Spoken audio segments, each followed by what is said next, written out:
Hello everyone, आप सभी का स्वागत है एफएस के इस वंडरफुल प्लेटफॉर्म पर। एंड आज हमारे साथ जुड़ चुके हैं और एक स्टूडेंट जिन्होंने स्वेट पीजी एग्जामिनेशन को दिया है माइक्रोबायोलॉजी सब्जेक्ट से, एंड इन्होंने उसमें अच्छे खासे मार्क ले लिए हैं। तो इनसे बहुत सारी बातचीत कर लेंगे, क्यों देना चाहते हैं ये स्वेट पीजी, कैसे स्ट्रैटेजीज इन्होंने बनाई हैं, कैसे प्रिपरेशन इन्होंने किया है, ये सारी बातें हम इनसे जान लेंगे। तो प्लीज़ अपना परिचय दे दीजिएगा। Sir, I am Anubhav Samanta from Ramakrishna Mission Vivekananda Centenary College. I am currently pursuing my BSc Microbiology, and after that I will do pursuing the MSc degree from any central university. कौन से कहाँ से आपको masters करनी है, कुछ सोचा है? सर एक्सपेक्टेशन तो है हमारा जो स्कोर आई है उसका बेसिस से हैदराबाद और तेजपुर और गुजरात, राजस्थान और साउथ इंडिया का जहाँ जो यूनिवर्सिटी में मेरा स्कोर में आएगा वो आप देना चाहोगे। And you want to pursue microbiology, masters in microbiology, right? Yes sir, yes sir. क्यों लगा आपको कि माइक्रोबायोलॉजी चुने हैं? फेवरेट है या फिर कुछ अलग रीज़न है इसका?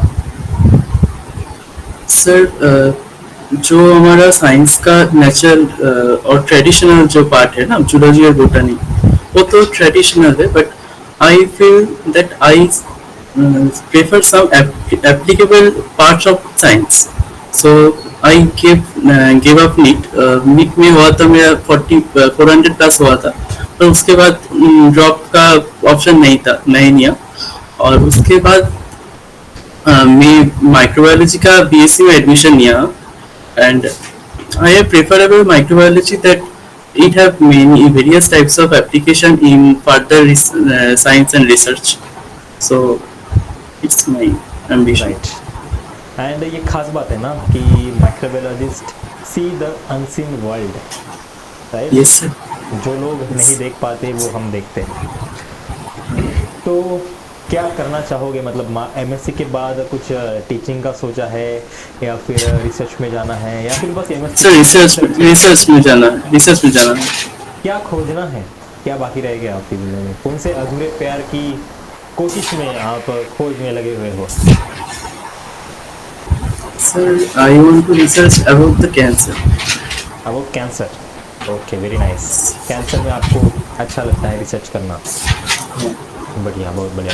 एंड अगर प्रिपरेशन स्ट्रैटेजीज की बात है, इससे पहले तो हम पूछ लेते हैं कि अलॉन्ग विद द सीयूएट पीजी आपको कुछ और एग्जाम्स को भी टारगेट करना था या फिर आपने किया था? सर मैंने जैम भी दिया था, और जैम बायोटेक पे मेरा स्कोर जस्ट क्वालिफाइड हुआ था, मतलब हमारा कट ऑफ था 24 समथिंग, मेरा आया था 26.38। इस कट ऑफ क्लियर हुआ था। Good, great great. एंड वो जो 90 मिनट्स थे एग्ज़ाम के, वो आपको सफिशिएंट थे? Yes sir. आपने बिल्कुल टाइम में अपना एग्ज़ाम कंप्लीट किया है, राइट? हाँ तो क्या चल रहा Yes. था दिमाग में, अपने दिमाग में जो 90 मिनट्स आप उस एग्जामिनेशन हॉल में बैठे थे? सर उस टाइम में I am only focused about the questions and my and answer reasoning and give the and try to give proper answer of the questions. उसके ये बात में नहीं था कि कितना स्कोर आएगा, कितना कौन इंस्टीट्यूट मिलेगा कि और नहीं मिलेगा, but I am trying my best to focus on the give. Examination. Yes sir.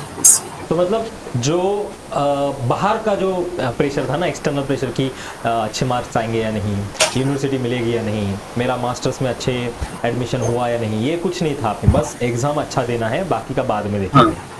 Only focus to the exam. Right, exactly. Because ये बहुत इम्पोर्टेंट बात है, जब आप बाहर की चीज़ें सोचने लगते हो, एक्सपेक्ट करते हो कि कुछ ऐसा हो जाए, इससे बहुत मार्क्स आ जाए, इससे आप कुछ एक्स्ट्रा एफर्ट्स लगाने की कोशिश करते हो, उस एक्स्ट्रा एफर्ट्स में आप बहुत सारी गलतियाँ कर देते हो। तो जो एग्ज़ाम में चल रहा है उसी के बारे में सोचना है, क्वेश्चंस के बारे में सोचो, क्वेश्चन के कंसेप्ट के बारे में सोचो, बहुत अच्छा आपका एग्ज़ाम जाएगा। तो कैसे किया आपने प्रिपरेशन इस एग्ज़ाम के लिए? सर प्रिपरेशन के लिए हम आपका जो बुक है आईएफएस का जो मॉक टेस्ट सीरीज है उसको दिया था, और आपका जो स्टडी मटेरियल्स है उसको भी पढ़ा था और प्रीवियस ईयर क्वेश्चन को सॉल्व किया था इससे। और तो जो टेक्स्ट पढ़ना है वो तो हमारा जो सिलेबस है सेमिस्टर का फर्स्ट सेम तो सिक्स सेम इसमें ही तो कवर हो गया। उसमें आपका सफिशिएंट था कि थियोरेटिकल ग्रेजुएशन से पढ़ लो एंड क्वेश्चन Yes. प्रैक्टिस वगैरह कुछ खरीद के टेस्ट सीरीज खरीद के कर लो, बढ़िया, बहुत बढ़िया। तो कितना इंपॉर्टेंट है क्वेश्चन प्रैक्टिस करना and specifically I am talking about the PYQs. Sir from the PYQs we know that किस पार्ट से कितने मार्क्स आ रहा है तो हम उसको एनालिसिस कर सकते हैं जे प्रीवियस क्वेश्चन को किस प्रीवियस ईयर में किस पार्ट से कितना मार्क्स आए थे ये हम एनालिसिस कर सकते हैं। और पीवाईक्यू से हम क्वेश्चन का पैटर्न जो असर्शन रीजन हो और if they are mathematics of genetics और वेरियस टाइप्स ऑफ जो था ना क्वेश्चन फंगी और माइक्रोब्स इसके लिए तो हम previous year question is same but it is most important, useful for practice. Yes, इससे आपको एक नॉलेज आ जाता है, आइडिया आ जाता है कि एग्जाम में कैसे सवाल पूछे जाते हैं, है ना।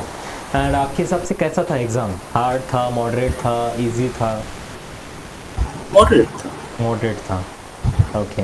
अगर मैं कहूँ कि आपको इस एग्ज़ाम को फिर से देना है तो आप ऐसी कौन सी प्रिपरेशन स्ट्रेटजीज ऐड ऑन करोगे अपने एग्जामिनेशन के प्रिपरेशन में? फिर से देना पड़ेगा। इफ हाइपोथेटिकल क्वेश्चन, मैं कह रहा हूँ कि ये स्वीट पीजी का एग्ज़ाम आपकी ज़िंदगी से मैं डिलीट कर रहा हूँ एंड आपको फिर से देना होगा इस एग्जामिनेशन को, तो आप ऐसे कौन से चीज़ें ऐड करोगे? पहले ही क्वेश्चन आ गया, सर फिर से देना पड़ेगा और फिर से इतनी मेहनत।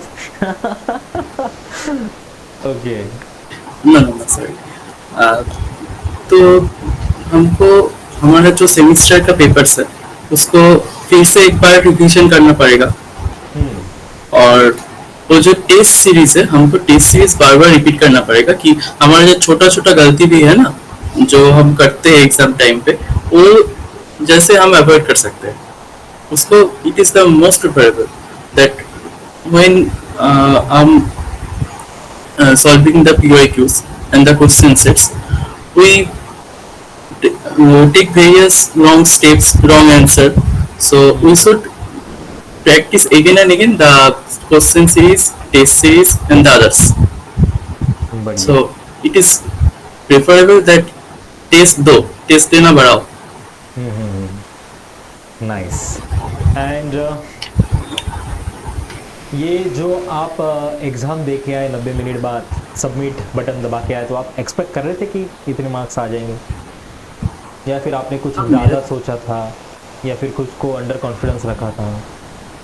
ना, मेरा एक्सपेक्टेशन था कि 150 to 130 ये एक्सपेक्टेशन था, इसमें तो आया। हाँ तो भी ठीक है, 130 है, 2 मार्क्स आपके आगे पीछे हो गए तो ठीक है, एक्सपेक्टेशन तक आप पहुंच गए, एक्सपेक्टेशन को टच नहीं किया बस। और ये बहुत सारे केसेस में हो जाता है बिकॉज एक्सपेक्टेशन को टच करना मतलब आपकी मर्ज़ी के साथ वो कोलैबोरेट करना है ना, जो आपकी मर्ज़ी थी वही होना। बट यही तो ज़िंदगी है, जो आपकी मर्ज़ी नहीं होती वही होता है, ठीक है, राइट। यही कुछ बातें सीखने को मिलती हैं। बहुत अच्छे तरीके से आपने इसको प्रिपेयर किया है एंड आई होप मास्टर्स में भी आप इतने ही बार का इसे माइक्रोबायोलॉजी को पढ़ोगे एंड आई होप बहुत अच्छे तरीके से रिसर्च करोगे एंड कुछ ना कुछ करोगे कैंसर के लिए, इसकी मैं आशा करता हूँ। एंड बहुत अच्छा लगा आपसे बात करके and all the best for your upcoming future. Okay sir, I have some questions. Okay sure sir, मेरा जो 128 है स्कोर माइक्रोबायोलॉजी में, इसमें कौन सा कॉलेज सेंट्रल गवर्नमेंट कॉलेज जो सीयूईटी का अंडर है उसको मैं पा सकती हूँ? We should have to check the list first and उसके बाद ही हम प्रॉपर इसका जवाब दे सकते हैं, ठीक है। Thank you.